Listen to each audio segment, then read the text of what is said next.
जिस मिसाइल ने रूस के टैंकों को यूक्रेन में कब्र में पहुंचा दिया, अब वही मिसाइल भारत की जमीन पर बनेगी। दरअसल भारत ने अमेरिका को भेजा है एक अहम प्रस्ताव, लेटर ऑफ रिक्वेस्ट, ताकि जेवलिन एंटी टैंक गाइडेड मिसाइलों का क्रू प्रोडक्शन भारत में किया जा सके। क्या भारत की रक्षा आत्मनिर्भरता को अब मिलने जा रहा नया हथियार? चलिए जानते हैं पूरी खबर विस्तार से। दरअसल आपके सामने एक स्क्रीनशॉट घूम रहा होगा जो द हिंदू का है, जिसके अनुसार भारत के एक सीनियर डिफेंस अधिकारी ने पुष्टि की है कि अमेरिका को औपचारिक तौर पर एक लेटर ऑफ रिक्वेस्ट भेजा जा चुका है। इस पत्र का मकसद है भारत और अमेरिका के बीच जेवलिन ATGM के ज्वाइंट प्रोडक्शन की नींव डालना।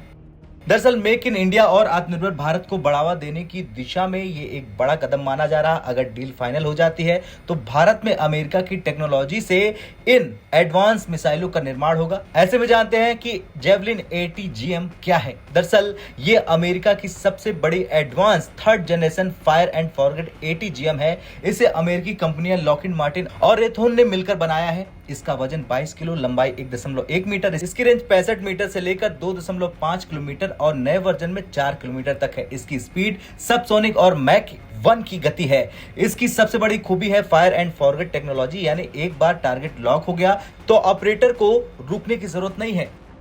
भारत में निर्माण होने की अनुमानित कीमत है इसकी 1 से 1.5 करोड़। निर्माण की जिम्मेदारी DRDO और किसी भारतीय प्राइवेट सेक्टर फर्म को दी जा सकती है, जैसे भारत डायनेमिक्स या L&T को।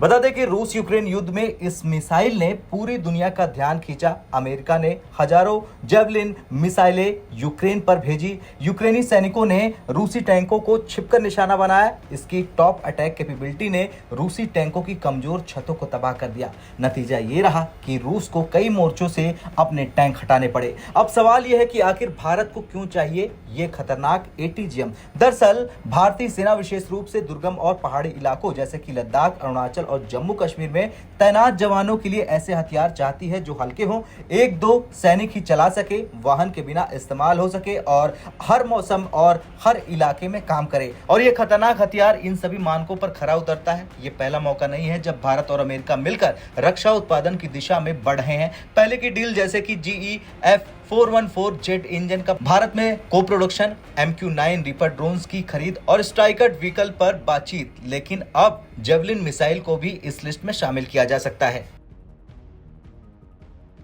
खैर, जेवलिन ATGM का को प्रोडक्शन न सिर्फ भारत की टेक्निकल क्षमताओं को बढ़ाएगा बल्कि ये संदेश भी देगा कि भारत अब केवल हथियार खरीदने वाला मुल्क नहीं रहा बल्कि बनाने वाला देश भी है। रक्षा मंत्री राजनाथ सिंह और अमेरिकी डिफेंस सेक्रेटरी के बीच हुई हालिया बातचीत भी इस दिशा में तेजी का संकेत है। ऐसे में क्या आप मानते हैं भारत को ऐसी टेक्नोलॉजी का निर्माण करना चाहिए? क्या इस हथियार का भारत में बनना एक नया गेम चेंजर होगा? हाँ या ना में कॉमेंट कर जरूर बताएं। ब्यूरो रिपोर्ट, भारत तक।